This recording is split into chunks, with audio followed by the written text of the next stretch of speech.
This is a total crypto bloodbath. Many alts are now hitting FTX November levels from 2022, and some altcoins are even hitting their 3-yearly lows. So many altcoins have now retraced the entire bull run of 2021 and are now reaching lows that they haven't seen since 2019 or 2020. This is a pretty historic negative day for the crypto market, as we can see on the screen right now. Some alts are down double figures. You've got Cardano down 21%, Solana down 21%, MATIC down 20% in just a single day, and a lot of altcoins are down 30-40% for the week. So it is a historic day for the crypto market, and this comes off the back of obviously the SEC lawsuits against Coinbase and Binance, which have resulted in many tokens being named securities.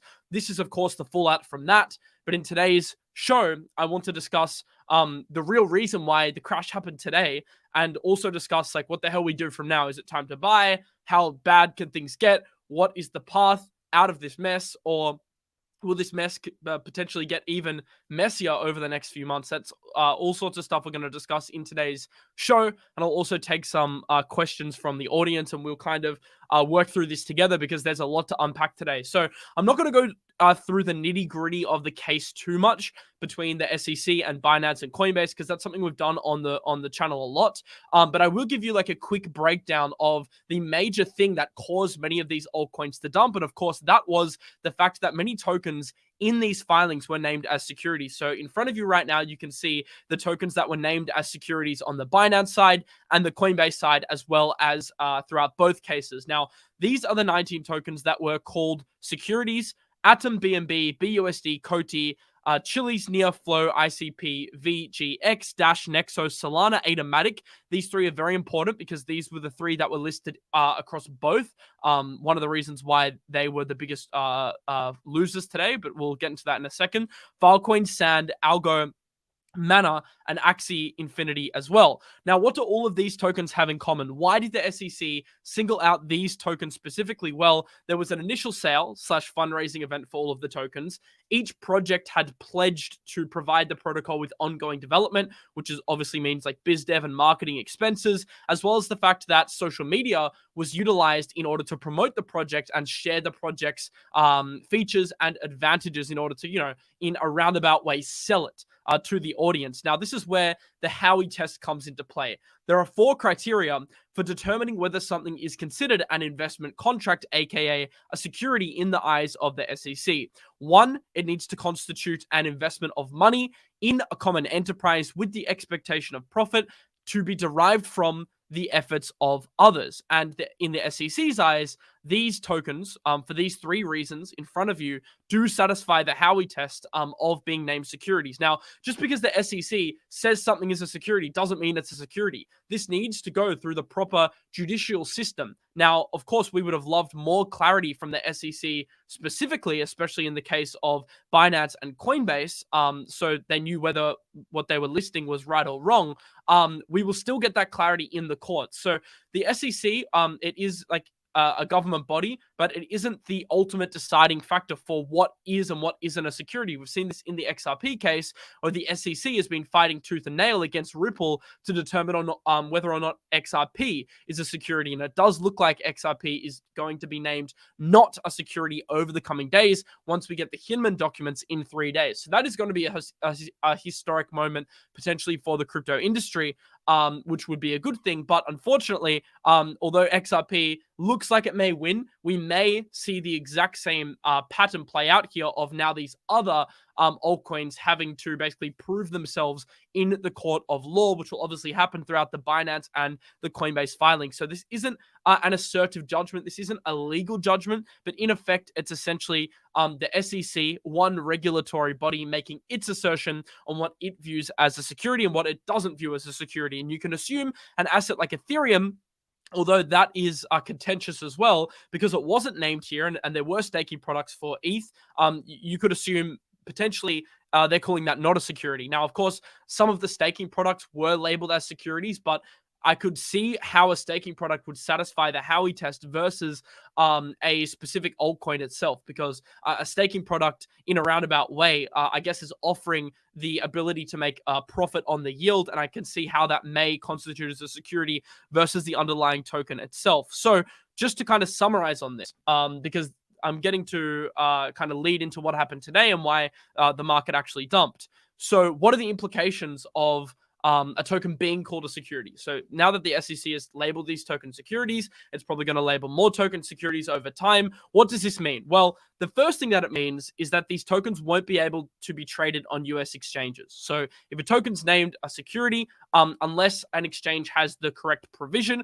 which the SEC hasn't been offering, you're not allowed to legally offer it on a crypto exchange. Number two, because of this reality, many centralized exchanges may choose to delist these tokens in the fear of potential sanctions against them in the future by the SEC. So if you're a company like Robinhood and you're running a big business and you have stocks and you have crypto, then it's a lot safer for you just to delist the tokens that are contentious, so you know that you're not skirting the edge of the law in the eyes of the SEC.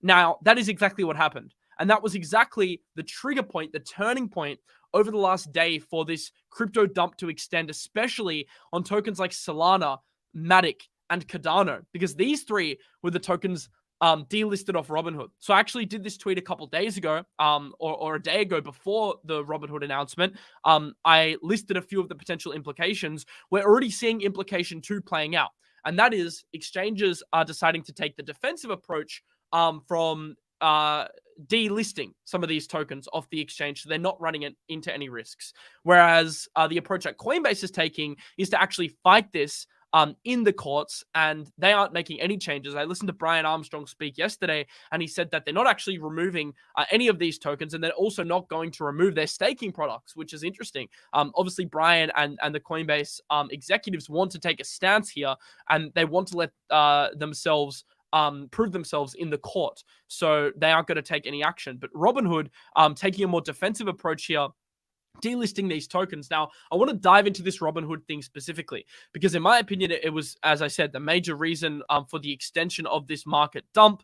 And I think it also has big implications, because Robinhood is a holder of what we estimate to be $1.3 billion worth of altcoins, excluding Bitcoin, ETH, and Doge. So just like pure alts, Robinhood holds over $1 billion worth of altcoins, which is a massive amount when you compare it percentage-wise to the circulating supplies of a lot of these altcoins. So I want to get into the maths, but first, let's get into actually what happened with Robinhood. So Robinhood decided to delist certain crypto assets, that was Cardano, MATIC, and Solana, from its trading platform under the SEC provision after they deemed them to be unregistered securities.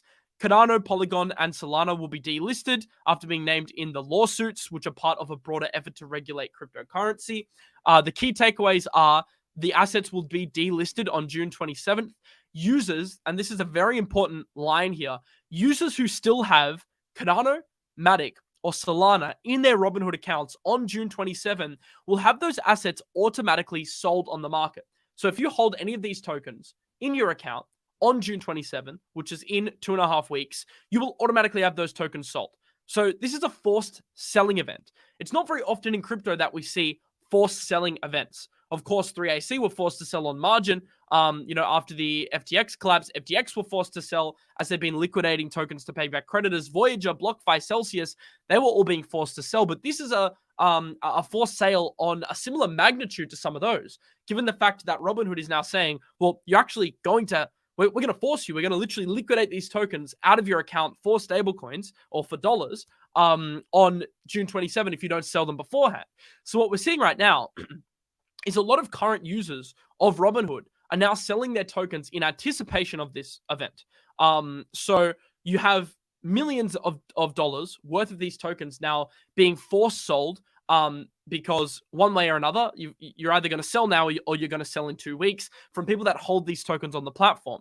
So what does this mean from a financial perspective? Well, Fabian, who is a crypto analyst who I really respect in the space, did some back-of-the-napkin math. Now, disclaimer, this is just rough maths. This is more of an exercise to contextualize roughly financially the impact that there will be on the market. This isn't like a guaranteed assertion on what will happen, but it does make a lot of sense in my opinion, and I want to run through the data here to break down the potential impact on the market for these three tokens. So we know that Robinhood holds around $1.3 billion worth of alts. 𝗕𝗏𝗃𝗃 posted this, which showed their December balance sheet on December 31st of 2022. This was obviously at the prices of the market in December. Since December, the market actually rose. It's obviously dropped today, but in general, the market has risen since then. So we can roughly say that, at 2022, it was 8.4 million worth of tokens, billion, Bitcoin, ETH, and then Dogecoin, and then other. And then March 31st, they did an update which showed 11.4 billion worth of assets. Now, under the other column, which is what really matters, we can see that their filings at the end of March 31st, and of course, prices have changed since then. They've gone slightly down, but let's just assume prices are the same as March 31st. We can see they held $1.3 billion worth of altcoins. This is excluding Bitcoin, Ethereum, or Dogecoin.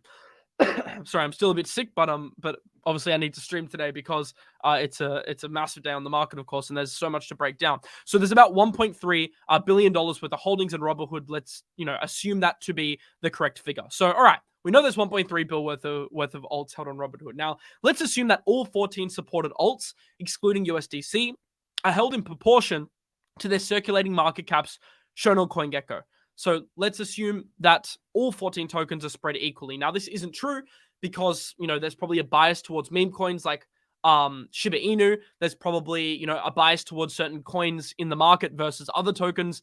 So retail bias. And also, it's illogical to assume that the breakdown of altcoins is going to be the same across the market. Like, all 14 supported alts are going to have different breakdowns, but because Robinhood doesn't disclose the exact breakdown of these alts, let's just assume all 14 alts, for the sake of this argument, are distributed the same based on their percentage circulating market cap on CoinGecko.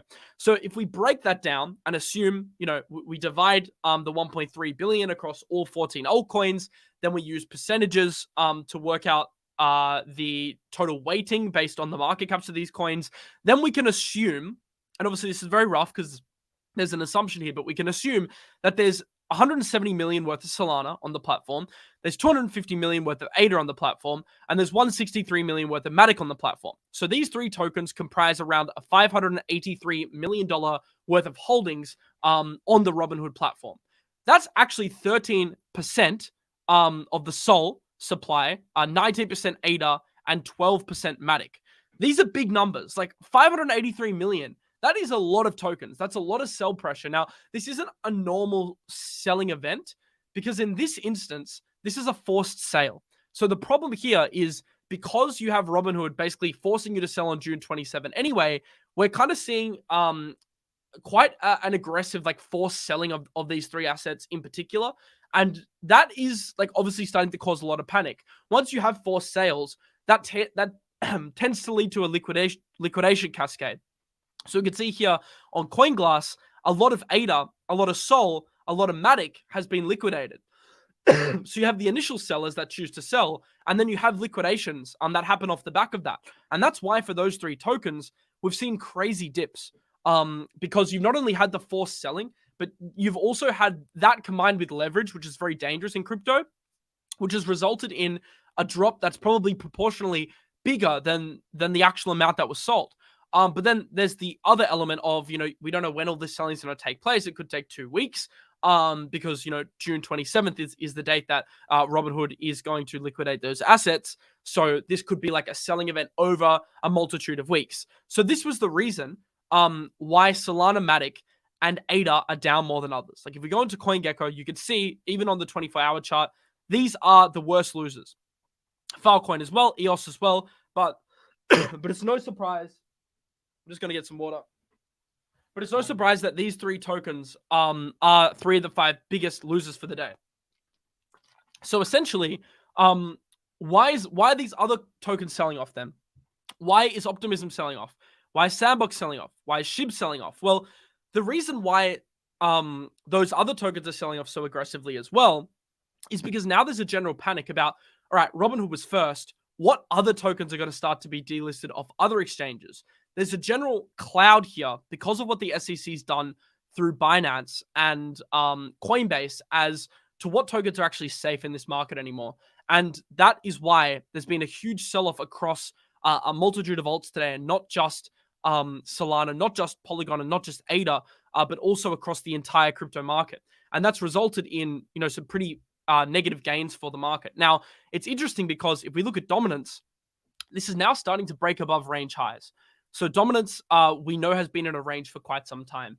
Until you break either way out of the range, so you break above resistance to the upside, or you break below support for the downside, you're not going to get any massive moves. So usually you're just going to get like the price moving within the context of the range in terms of the Bitcoin dominance ratio. But now what we're seeing is the price actually moving above and breaking significantly to the upside. This could potentially pave the way for a move of dominance to 53%. This is obviously the break that altcoin fans didn't want to see. They didn't want to see dominance break into the upside because we knew that once range highs kind of started breaking, then things would start to cascade. Unfortunately, this is what we're seeing now. Now, this can tuck back in on the weekly. It doesn't need to be a confirmed breakout. But unfortunately, given the current sentiment in the market, given the current trend in the market, I do anticipate this to go much higher. And we can see it in real time actually pumping even higher. On the daily, if we go into the dominance chart, and this is obviously just Bitcoin, it's also, including ETH as part of the altcoins here, we can see that dominance actually broke above this trend. If you kind of want to draw it in, we can see on the daily we had this trend developing with multiple rejections. Then we came back in below, broke below a key horizontal, but you actually saw a springboard off that trend line to the upside. So even on the daily chart, the 4-hourly chart, we are starting to see a breakout of dominance to the upside. So Bitcoin gaining strength here. So why is Bitcoin gaining strength? Well, obviously, altcoins are considered riskier. So the beta in market conditions like this with what we're seeing from the SEC is now increased. So altcoins are moving percentage-wise much more aggressively than Bitcoin and ETH. But there's another factor here which Fabian alludes to, which is the fact that a lot of sellers of the altcoins, they're not selling back into dollars. A lot of them are going to sell, especially like on Robinhood, into Bitcoin, ETH, tokens they can still hold and know that aren't going to be delisted, and also other altcoins as well, some safer altcoins.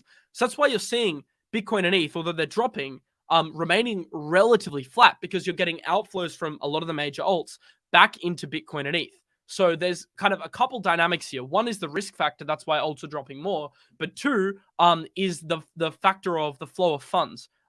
Because we know that in this environment, some funds are going to flow back into Bitcoin and ETH. And that's why Bitcoin and ETH relatively are holding up. Like, although Bitcoin did drop below and is breaking below 26.5, as it has been for the last couple of days, it's only dropped 3.5% today. And Ethereum in a similar boat, it's only dropped 4.5% today. Now, these are big drops, don't get me wrong. 4% in the context of a normal market is absolutely massive. But, given the current market with altcoins down 10, 20, 30%, that's not a lot. Now, let's talk about Sol, MATIC, and ADA specifically before we go into the rest of the market, because I want to tie up the argument here on these three tokens. This is a forced selling event. So the Robinhood event specifically is a forced sale. And then you're also seeing, of course, liquidations happen off the back of that. So you have to ask yourself, firstly, are you bullish long-term? Now, completely disregard price out of your thinking here. Are you bullish structurally on the fundamentals of Solana, MATIC, and ADA long-term? So are these tokens you want to hold long-term? Now, I can tell you for me, Solana, I'm not as bullish on ADA. I'm probably more bullish on Solana and MATIC. Out of the three, I actually right now feel like Solana might be the best RR play long-term, but I also do like MATIC. I know it's like a real, linchpin of the gaming ecosystem. Many new games and infrastructure are being built on MATIC, so I totally get the fundamentals there. But you have to decide, what ones you like. Do you like ADA? Do you like MATIC? Do you like Sol? Do you believe in them long-term? If the answer is yes, then I'm not sure you're going to get many better times to accumulate than a forced selling liquidation cascade. This is very irregular market behavior. Now, do not catch a falling knife. Do not use leverage, of course. If you're investing long-term, you don't want to trade with 10x leverage. But if you are a long-term investor in these projects, which I am, and I have conviction in fundamentally, maybe not so much Cardano, but, more so Solana and MATIC, then I do see this as a buying opportunity. Now, I don't say that very often. You guys know, if you watch my show, I'm pretty selective on when I buy. Like, I'm very in this market. I need a very red day to buy. Like, my strategy for crypto is only accumulate on extreme periods of fear, extreme periods of greed for selling. So this is what I would consider to be under my purview of an extreme period of fear. I don't usually say that. I'm very selective when I buy, as you guys know if you watch the show.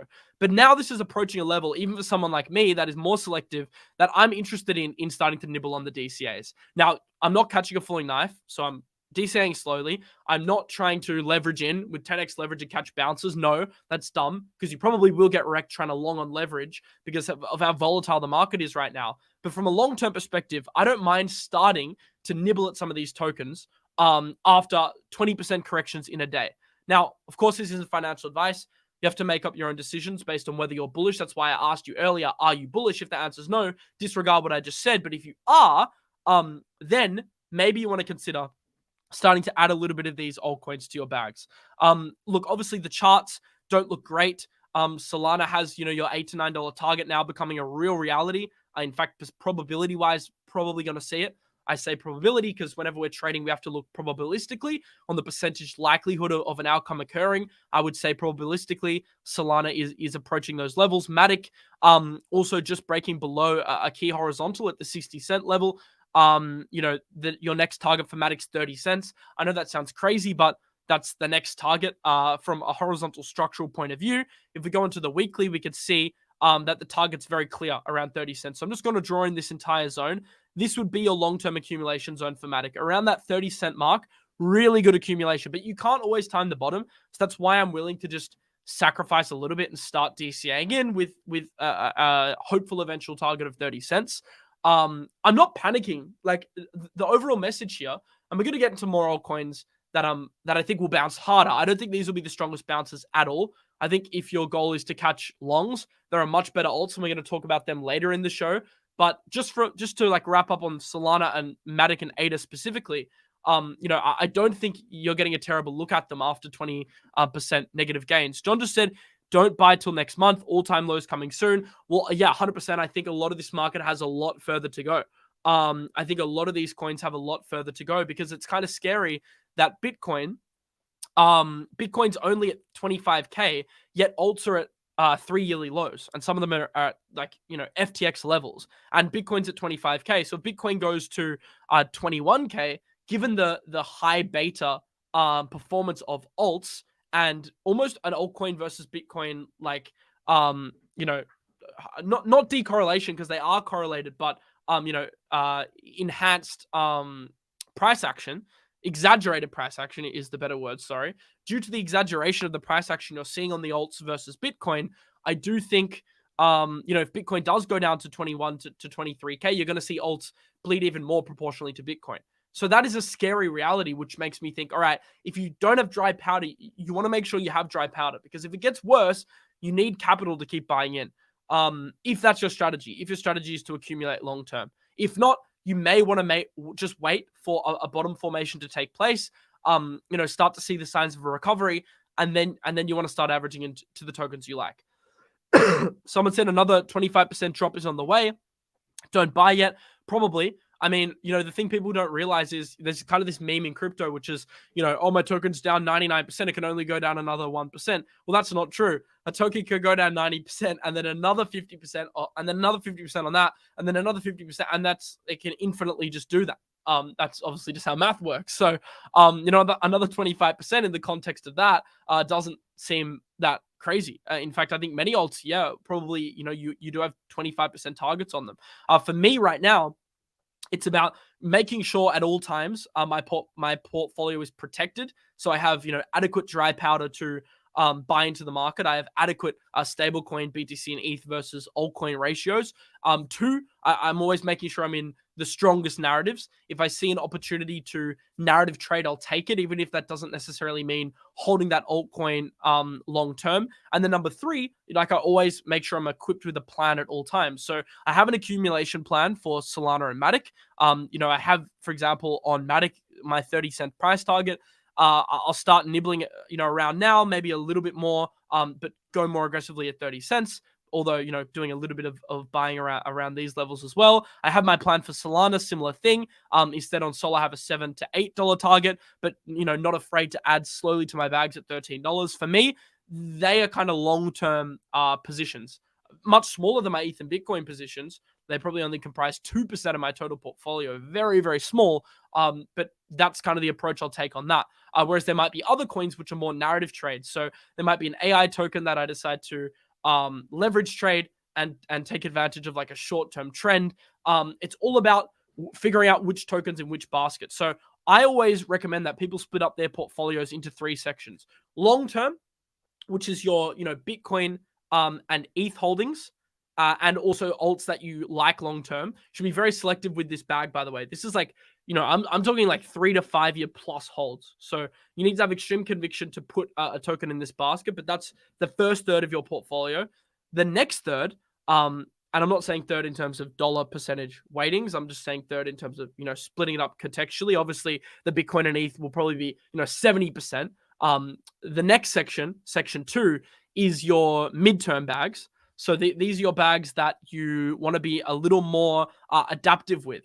So this might still include Bitcoin and ETH, but this second category is more adaptive. So I'll do profit taking on huge pumps. I'll do like swing trades. Maybe there's some medium term kind of alts in here. Basically, it's that percentage of your bag that is fixed, but you're willing to kind of change it. So if Bitcoin dominance is breaking to the upside and you're seeing that as a trend, maybe you'll sell out of some alts and go heavier into Bitcoin, and you'll be more adaptive with it. So my long-term bags, not very adaptive, pretty set in stone. My kind of second category here is more of an adaptive position. So more swing trading, but still maintaining like a general long-term net long time horizon. And then the third section of my portfolio is like pure trading. This includes leverage trading. This includes narrative spot trading. This includes day trades, weekly trades, but I do split it up like that. So my long-term stuff's on a ledger that is separate from my other ledger. My medium-term stuff's across centralized exchanges and hot wallets, and also, wallets protected by a ledger. And then my adaptive trading bags are like, usually all on centralized exchanges and, some also on decentralized exchanges, but mostly perp exchanges. So that's kind of how I split it up. But if you haven't kind of applied that kind of framework, what I would do is after the show, I would just go into Excel and I would write down a plan. Everyone just must have a plan. If you're kind of going in blind, then you're just not going to survive in this market. This market is ruthless. We saw it today. It will sweep you up from under your feet and drag you out into the ocean if you do not pay attention and you do not have the right plan in place. Like, I'm not panicking today. I'm actually kind of happy in a weird sadistic way. Now, I'm sorry if anyone lost money. I'm not happy about that. I want all of you to make money. But from a personal greed perspective, I'm kind of happy seeing some altcoins that I want to buy a lot cheaper. Because that was part of my plan. Part of my plan was to wait for better buying opportunities. And if you watch my show, I've been saying this for months. And people got sick of me saying, because they're like, Miles, I just want to buy alts now. And I'm saying, look, I'm not buying heavy now. I'm not buying heavy now. And everyone's like, oh, Miles, like, tell us when to buy. And it was kind of annoying doing that. But like now we're seeing like, why I had that logic. And that logic hasn't changed. I still think on a lot of alts, we do see lower prices. I'm just willing to nibble on some in the meantime, basically. So just make sure you have that plan. After this show, go into Excel and actually write it down if you haven't written it down, just to kind of work out your percentage splits between your long-term, your medium-term, and your shorter-term trading bags, because I think it's so important in the market. So we're going to get into in this for the rest of this show some really interesting stuff, a couple narratives that I think can perform better in the context of this decline. So there will be select narratives which bounce a lot harder. We're going to discuss some of them. And I'm also going to go through and answer some of your questions, because I'm sure a lot of you have positions that you don't know what to do with them, or you're just, completely confused. And I think you have a right to be confused. It's a pretty crazy market at the moment, very hard to predict.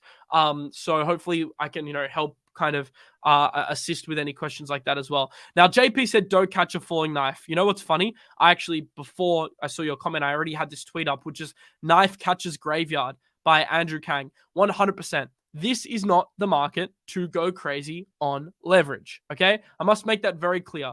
This is not a normal market. You're dealing with what's probably the most aggressive and severe regulatory action from the SEC in crypto's history. You have basically, it's a pivotal moment for the entire crypto industry.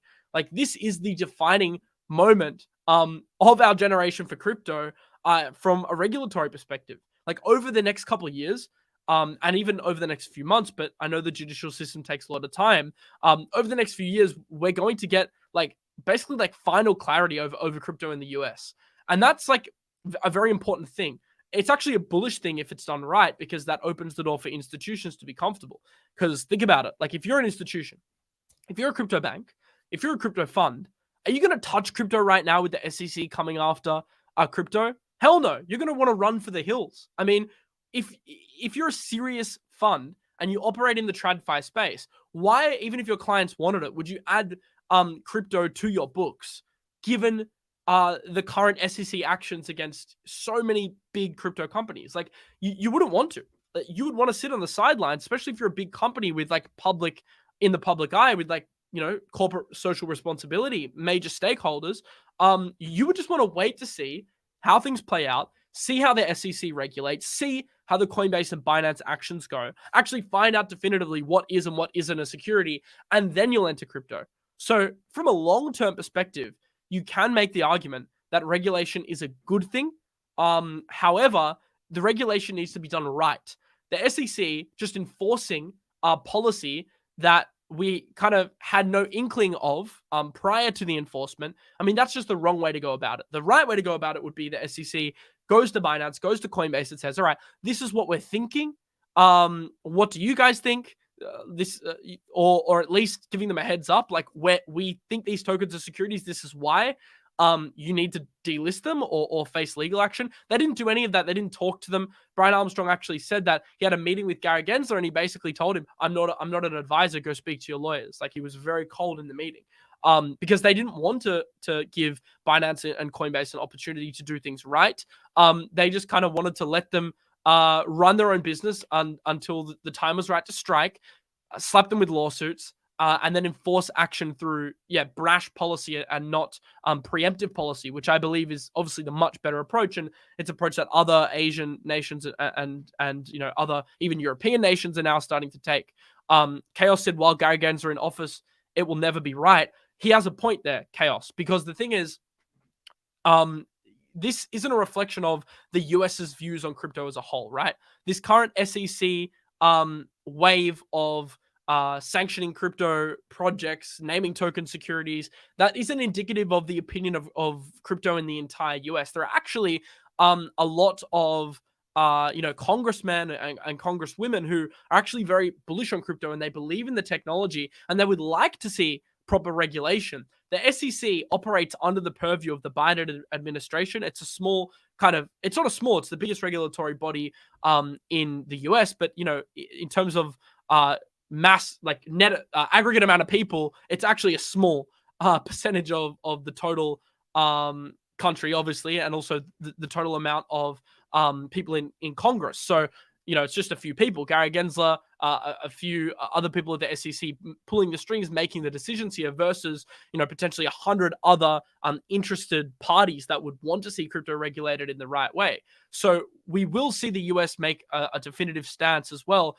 on crypto once we have the proper judicial system playing out, because this needs to go to courts now, and that is the major next step. And also, this is also contingent on who is chair of the SEC and who is in power in terms of making these decisions. Do we see a Republican government next year, and then, you know, a DeSantis or even a Trump? Who knows? Government could have a completely different approach. We could see a new chair of the SEC, and then all this completely flips on its head, and all of the enforcement stop, and we get proper regulatory clarity. Who knows? It's a big guessing game. So I just wanted to make that point, because a lot of people saying like the US hates crypto. And yes, that's true. There are some people in the US that hate crypto right now, but that is not indicative of the entire country. And that doesn't mean they'll hate crypto forever. It's just right now, in the meantime, in the interim, we will have a difficult time coming to terms with this reality, which is that the SEC wants to kill crypto. And this is kind of the playbook they're using. They're basically, one, creating enough regulatory uncertainty to deter institutions, funds, and new participants from touching crypto. Two, As a result, they're actually limiting the amount of new capital entering the ecosystem. As I said, what big fund, what big institution, what big VC would want to invest in crypto if there's no clarity? You'd be stupid. So 3, effectively what you do is you stifle the growth of crypto because no new liquidity can enter. We've already seen this with them shutting off some of the major on and off ramps and the banks without having the optics nightmare of the US explicitly banning it. Like if Biden came out and said, or whoever the party that's in power at the time came out and says that they want to ban crypto like China did, that's an optics nightmare. You're going to have basically like riots about it because even people that don't give a shit about crypto, they'll have a major complaint here that, you're going against the Constitution of America. And you're essentially using banning crypto as a tool to implement more draconian measures like a CBDC. And optics-wise, that looks terrible. You're going to have a huge backlash in the media, against that decision. So it's much easier if you're the US, instead of making some, crazy public policy change, to actually just cut the on and off ramps. We call it Operation Chokepoint, as you guys have heard us discuss multiple times on the shows, but you cut the on and off ramps, you create enough regulatory uncertainty to cut off new liquidity entering the ecosystem, new investment entering the ecosystem, and you basically achieve the same result. You can still starve crypto in the US without having to come out publicly and ban crypto. You can effectively achieve the same thing, which is less people investing in crypto. So the important thing to take out of that, though, is crypto is decentralized, and with or without the US, crypto will survive. Now, do we want the US? Absolutely. I mean, they're still one of the biggest countries in the world with the most financial power in the world. Like, look at the size of the US stock market as an example of that. Huge derivatives market in the US. We obviously want the US on crypto's side. Don't get me wrong. They're the biggest players in crypto.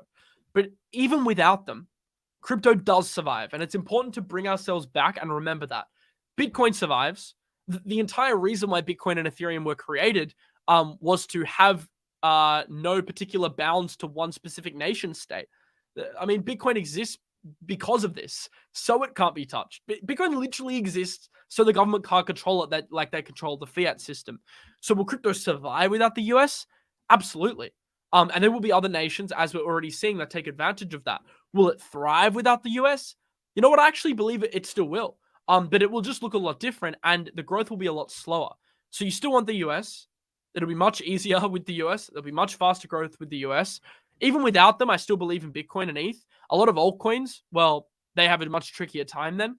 And that's obviously one of the realities that the market's coming to today, and why the market's selling off so much, because they're coming to the reality that there is a lot of regulatory uncertainty here, where when it comes to Alts, we could just be in Bitcoin and ETH, which we kind of have more certainty about, especially Bitcoin, and kind of chill. So yeah, that's kind of my point on the regulation. We will get into the narratives now. So just before we get into that, I want to remind you, if you do want to trade any of this crazy price action, but not just trade, you can do spot buying, selling. Of course, I wouldn't recommend using high leverage at the moment. There's a link in the description to Prime XBT. The reason I'm mentioning it today is because we have a 20% deposit bonus. So whatever you put in, you will get a 20% bonus back on it. So $1,000, you'll get $200. $10,000, you'll get $2,000. And $20,000, $4,000, so on, up to $6,000. So what you deposit up to $6,000 in terms of a bonus, that is what you will get. So you can actually deposit up to $30,000 and still get the 20% bonus. So yeah, it's a pretty big bonus. Actually, probably the biggest dollar bonus, dollar percentage bonus we've done on the channel ever, I think. I might be wrong, but I think it is. Because 20% deposit match, basically unheard of. It is limited just for the next couple weeks, I believe. It says 14 days here, but it might be even sooner than that. So if you do want to claim it, I would do it relatively quickly. And yeah, they don't have, actually, you can look, yeah, you got to use the link in the description and then use the code Miles20 as well. For exchanges like Bybit that have now started to implement stringent KYC measures, Prime XBT may be a good option for you guys, given the fact that on an exchange like Bybit, you have to KYC, and OKX, you have to KYC. So this might be a good option for the others. And they have not just crypto, but also commodities and Forex as well. So if you trade US dollar pairs, or you trade, euros, Australian dollars, whatever you trade, GBP, or, gold, silver, you also have the option to trade that alongside crypto. So link in the description for the 20% bonus. Now let's get into some of these alts. I do want to answer some questions along the way, because I want to, make this a community hangout session and kind of go through this with you guys. You've kind of heard my rants on a few topics already, but let's just get some structure back into this stream. Someone says Render's holding back up well. I'll just select these, pal, because I'm just going to look through. Render's holding up well. It is holding up well. If you guys haven't watched the video that I did on Render, if you go onto the channel and click on videos, I actually did a full deep dive on Render that you can watch here. It's edited. I'm actually doing a lot more deep dive style content at the moment, and more kind of AI based content as well. So what I'm actually going to start doing is a series which helps you guys become better crypto investors through using AI. Because something that I've been doing over the past few months is actually using AI tools such as ChatGPT and Bard to help me research cryptos and also create things like trading bots, automated strategies, all that sort of stuff that we couldn't previously do, but we can now do because of AI. So I'm super excited for the content that I'll be putting out over the next few weeks. I think what it's going to do is give you more avenues to approach crypto and make yourself a better investor, especially in a market like this where it's really hard to make money. Creating an edge is super important. And one of the edges that I've been able to create in my own trading is through AI. And that's something that I'm going to share with you guys as well. So I'm really excited for that over the next few weeks. Keep an eye out for that content. All the videos will be short, 9-10 minutes, straight to the point, tips and tricks. We kicked off the series with a Render deep dive, but we're going to go a lot deeper next week as well with some like AI based investment strategies. So I'm excited for that kind of stuff. Short videos are fire. Yeah, I know. So obviously, on a day like today, it's important to come do a stream, talk to you guys, go through some of my theories here and explain my full thesis. But the short videos are where I'm going in general on the channel. Short, quick. You can watch it 9 minutes. You get the alpha and you're out, and you're equipped with everything you need to know. I think that kind of content's super important as well. Someone said Combank cutting off on-ramping. Yeah, I know. If you're an Australian, we have started to see some interesting decisions from the major banks and also the policymakers, but more so not the policymakers, more so the banks. Maybe they're being pressured by the regulatory body, but basically, if you guys don't know, Australia's biggest bank, or second biggest bank, I think, Commonwealth Bank, are now screening transactions of $10,000 or more. So if you want to deposit $20,000 into crypto, instead of just being able to deposit freely now, you're probably going to be screened. They say it's anti-money laundering, etc., but I actually just think it may just be a device to limit investment into crypto, which is crazy that, Australia, which is a country that I thought was doing a pretty good approach with token mapping, now starting to make some questionable decisions. Now, obviously, that's not the Australian government. That is one specific bank. So I hope Australia can take the right approach when it comes to regulation. You guys might think, Australia is not significant, small country.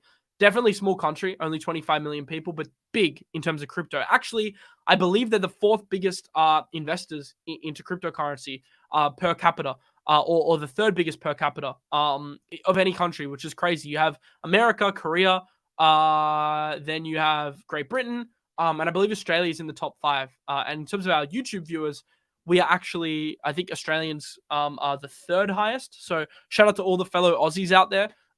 We obviously want to see regulation done right as well. Someone said Australia. I'm not going to get into politics. Someone said DCA, bro, finding a bottom isn't easy. Definitely when it comes to some assets, although, DCAing into just a bunch of random alts and hoping, I also don't think is the effective strategy. What you really, really, really need to do is work out what the trends are for next cycle. So if you're investing in the old cycle's garbage, hoping after, years of stagnation, that next cycle, they're suddenly going to just, explode again and hit their previous all-time highs, you're kidding yourself. I think 99% of crypto tokens will not hit their all-time highs again. And I would go so far as to say 99.5 to 99.9% won't.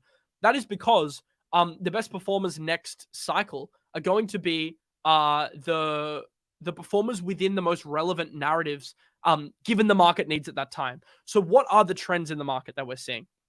I can already name a few. We're seeing a huge trend for liquid staking. We're seeing probably what is going to be a gaming trend that honestly didn't even really get a chance to develop real users last cycle, but in my opinion will. We're seeing the L2/ZK narrative really, starting to cement itself. And also I think there are, trading solutions, DEXs, etc., which are also starting to present themselves as, much needed, especially in the face of this centralized stuff, components of the crypto economy. So what I think will happen next cycle is the best performers, it'll be in the strongest niches. The strongest niches relative to the market needs at that time. So why do I say that? Last cycle, think about what the biggest topic was. It was block space, right? The biggest performers, the best performers in 2021, they were the L1s. So Solana, AVAX, Phantom, Luna. Why were they the 4 biggest performers? Because they were layer 1s. And if you guys remember at the time, the whole narrative was we need block space. Ethereum's too slow. Ethereum's too clunky. Ethereum can't scale. I have to pay $200 per transaction fee. We need alternatives. So all the money went to the alternatives. And L1s exploded because at that time, the market need, or at least it wasn't an actual market need, but the perceived market need was we need block space. So what is the perceived market need for next cycle? I can tell you right now, it's probably not going to be that narrative again because things change. We have to look towards new market needs. I already named a few before. I said I think we have a huge need for quality decentralized exchange products. We've already seen a few good ones. Obviously, Gains Network, GMX is kind of your first iterations. In that category, you've also got Apex, DYDX, a few just off the top of my head, Quenta, those type of things. That is one market need for next cycle. But I could name a few more things. I think options trading at some point next cycle will become a thing. Gaming, I think still as a vehicle to onboard new users, I think entertainment is still the biggest vertical. So, gaming, metaverse products for next cycle. But there are a few other things as well. Permissionless, trusted, interoperable bridges, like what layer 0 is providing, super important. And I would add a fourth narrative here, which is L2, ZK. I think that is obviously where a lot of the big investment has gone into things like Starknet, ZK Sync, Scroll. I don't think they're going away anytime soon. I think next cycle will all be about ZK rollups because Ethereum is on its roadmap to correcting some of the flaws that it had since inception. And as it corrects, I think that ecosystem will develop around it through L2s and ZK. So you just have to kind of switch your mindset into not just looking at last cycle's trash, but looking at the treasures of the new cycle. And yes, there are some tokens from last cycle that will perform well. There are still some amazing projects. I mean, if we even something like a Solana, you could say it's last cycle. MATIC, you could argue it's last cycle, but they've still maintained strong communities. They're still developing, and there's still a lot to like about them. Even there's elements of Phantom that I still like. It's obviously very speculative as an investment, and yeah, it shouldn't be 5% of your portfolio or more, but there's elements of that I still like. And going through even the top, the top list, there are projects here that Chainlink, that's a last cycle token that could still perform well. So it doesn't mean every token's gonna die from last cycle. It just means that our performers will probably be in the new market needs, and there are market needs last cycle that are still going to be market needs next cycle, like Chainlink. But that will evolve over time. So when you're building your portfolio, it's very important to keep that in mind, and just make sure if you do take that DCA approach of averaging into the market, that you're in the stuff that is the most relevant to the market. So you kind of have to preempt trends a little bit, but we can already see some very clear trends developing. So let's talk about one of them now. Let's talk about this DEX trend, because what's happened over the last couple of weeks is basically many exchanges have not only implemented KYC measures, but have been forced to shut down operating in the US.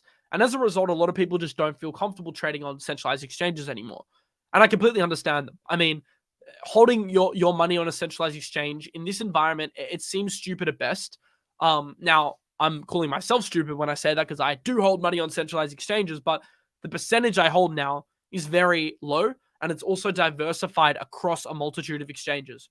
So in the bull run, I probably at times had 40% of my assets on Binance. In this market, would I have 40% of my assets on Binance? Hell no. I would definitely diversify. And I think it's not just me. I think a lot of people are coming to this realization now.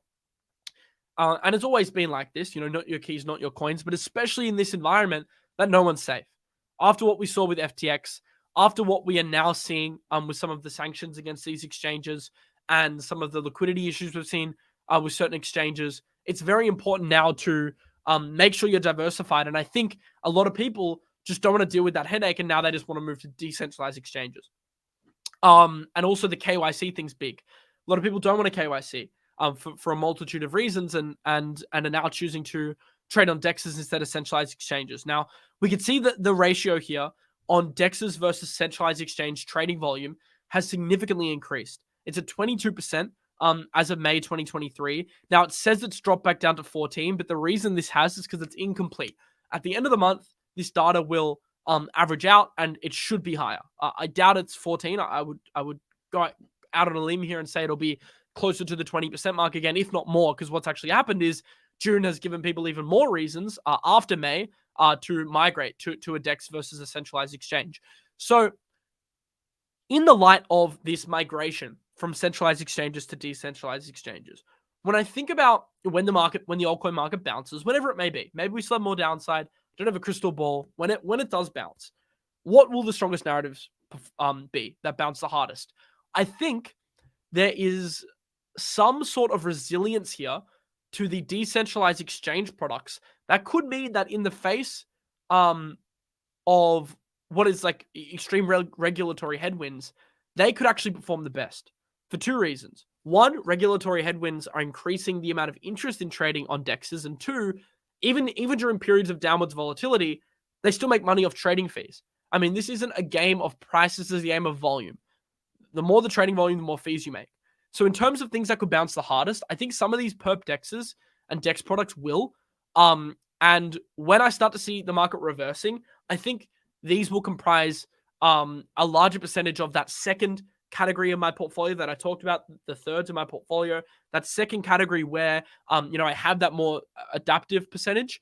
A lot of those positions, I think, at least I'm anticipating, will be in these decentralized exchanges. So let's just go through and look at the landscape. Now, of course, you've got, Uniswap, that's your classic spot AMM.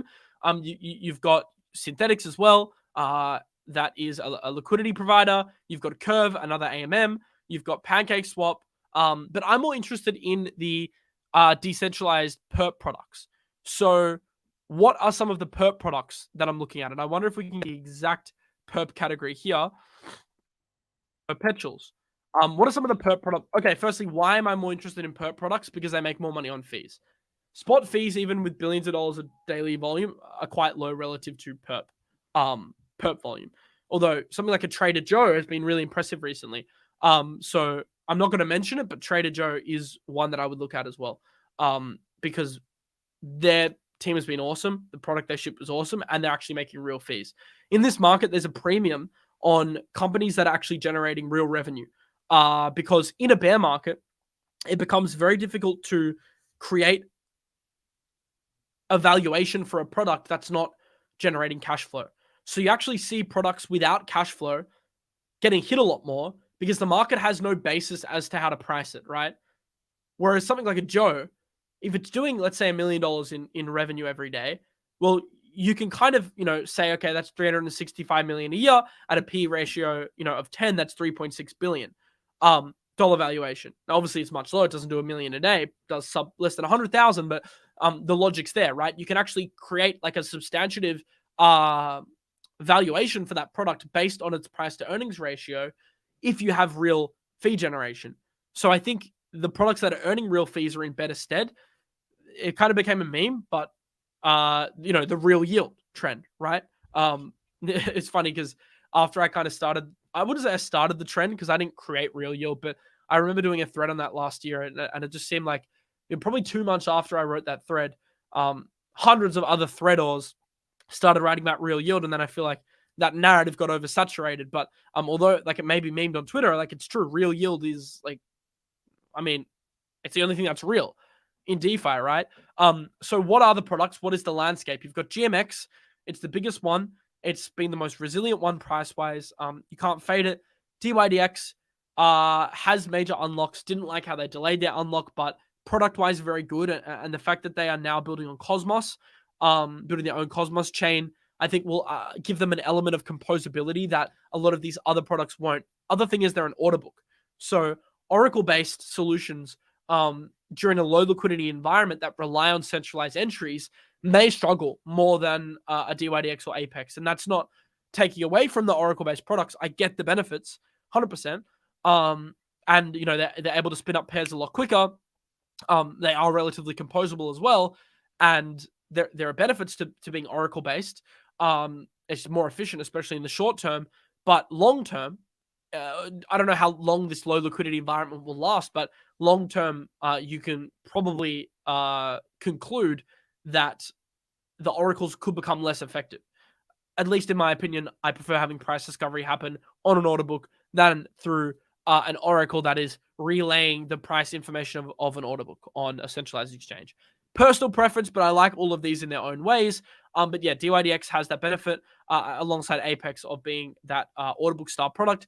Gains and GMX, though, the two leading Oracle products, still really like them. I actually do a lot of trading on Gains. And I think the team is really good. And yeah, in terms of like pure teams, and from what I've seen, Gains is one of my favorites. Of course, they are a show sponsor as well, as you can see in the top right. So full disclosure, we are partners with them, but we aren't paid to talk about the token. All right, so we're purely a partner when it comes to the exchange itself. So if you do want to trade, there is a ref link in the description. But in terms of the token, I'm not paid to talk about the token. I do hold the token, but I sold a lot at $11, and it's a $3.70 now. When I said I was kind of selling on the show, I had a few comments like, "Oh, Miles, why are you selling?" But I mean, guys, it had pumped a ridiculous amount from $2 where I bought in, and actually I started buying it at $1. I tweeted about it, did a show about it at $1, run all the way 10x up to $11. Of course, I'm going to take heavy profits as we start to, come back down. So this might actually start being an opportunity for me to reload my bags because I sold out a lot on the run up here, $6, $8, $10. Probably got an average sell price of $8, $7 to $8. Now can start loading up sub $3 in the $2 range again. I mean, that's a great trade, right? That is like a good example of how I trade. So picking a narrative, writing it, DCAing in, DCAing out when things get overheated, and then if you still believe in it long term, you can rebuy back in lower. So that is an example of something that I would put into that third category of like that active trading part of my portfolio that didn't fit into that long-term category. Because, GNS, okay, do I believe in it long-term? Yes. But do I believe in it enough to just stack it and close my eyes and completely ignore the position? No. I mean, that status is reserved for very limited amount of tokens like Bitcoin and ETH and tokens I really long-term are just happy to lock away. GNS, more of a trade based on a narrative. But, that narrative can play out for 2-3 years. But, in the shorter term, it was very strong. That whole real yield narrative back at the end of the year. Just looking at DYDX will surpass Injective. Injective is an interesting one as well. So yeah, Injective is an interesting one as well. It's not strictly a perp DEX, but it does provide liquidity and it is a trading platform. So yeah, I really do like Injective. Actually, let's look at the Injective price because I remember everyone wanted to FOMO into Injective but couldn't because it pumped. I mean, at least I was saying don't. And yeah, it's dropping, but it has found support around 5.8. It's knocking on the door here though, so it's not a comfortable buy, but maybe that's a zone where you want to stock up a little bit. It has cooled off from its highs by 42%, so it has come down. I would put that into this general narrative here, but Quenta as well I like. So there are a few here I'm looking at. What I've got to remind you, why are we talking about these? Well, we're looking at the strongest narratives for when the market reverses, and I think these can bounce the hardest because they are still making yield, and of the trend that's very clear from dexes to from sexes to dexes, so centralized exchanges to decentralized exchanges. Someone said you don't think USDT is safe. You know what's funny? I did a tweet on this and everyone was like, Miles, you're giving the SEC ideas, don't help them, don't give the SEC ideas. I'll show you what I tweeted. This is kind of funny. Oh my God. How much have I been tweeting recently? A lot. Follow me on Twitter, by the way. Miles Deutscher, if you aren't already. Link in the description. I post lots of alpha. All right, so I said, if you're the SEC and you really want to kill crypto, then your next target would be Tether, aka USDT. Why? 76% of all stablecoins on exchanges are USDT. Why not go straight for the jugular and starve crypto of its liquidity? Now, everyone in the comments is like, don't give Miles ideas, guys. You're trying to help the SEC. Look, guys, they're not stupid. They know, all right? They're completely aware of the landscape of the market. Gary Gensler was actually a lecturer at MIT before he was the chair of the SEC. To be a lecturer at MIT, you would have to be extremely knowledgeable on the field of blockchain and crypto. So people call Gensler a clown, and I think he's a bit of a clown, but not because he's dumb, not because he doesn't understand crypto. He probably understands crypto better than most of us. Like, genuinely. He was a professor at MIT on blockchain. He understands crypto. He is just acting with a motive. So intel and motive are different. He has the intelligence. He knows about the market. He knows about Tether. He knows the ways to attack crypto. Clearly, he's shown he's very good at attacking crypto. The motive is the thing that is causing him to stray against crypto. It's got nothing to do with knowledge. So when I tweeted this, people were like, you're giving him knowledge? No, he's probably smarter than me. Like, he's genuinely very smart. But obviously using his power for what I would consider to be ill intent at the moment. But if you are the SEC, to go back to this point, if you could kill USDT, you would achieve your goal. Like, we know they're trying to starve liquidity in the ecosystem. That's why they're cutting off the on and off ramps. But you would actually just speed up achieving that goal of drying liquidity in the ecosystem if you just got rid of USDT, considering it's 76% of the total crypto stablecoin value.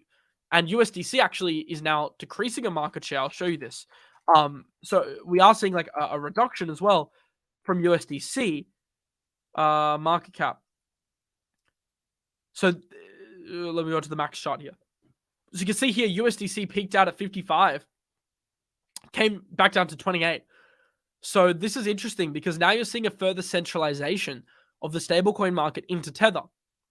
Meaning if they do attack Tether, that's going to have a more substantial impact on the market. It'll basically kill crypto, right? Whether they can and will attack it is a different story. So obviously, if you want to attack it, that would be effective. But will you succeed? Well, probably not. I doubt they can make the argument USDT is a security. They can try, but once again, what the SEC says doesn't go. The court will have to verify this. I don't think it passes the Howey test. So I think they're okay. Whether USDT is doing some like dodgy stuff in the background, isn't fully transparent with his books, is another question.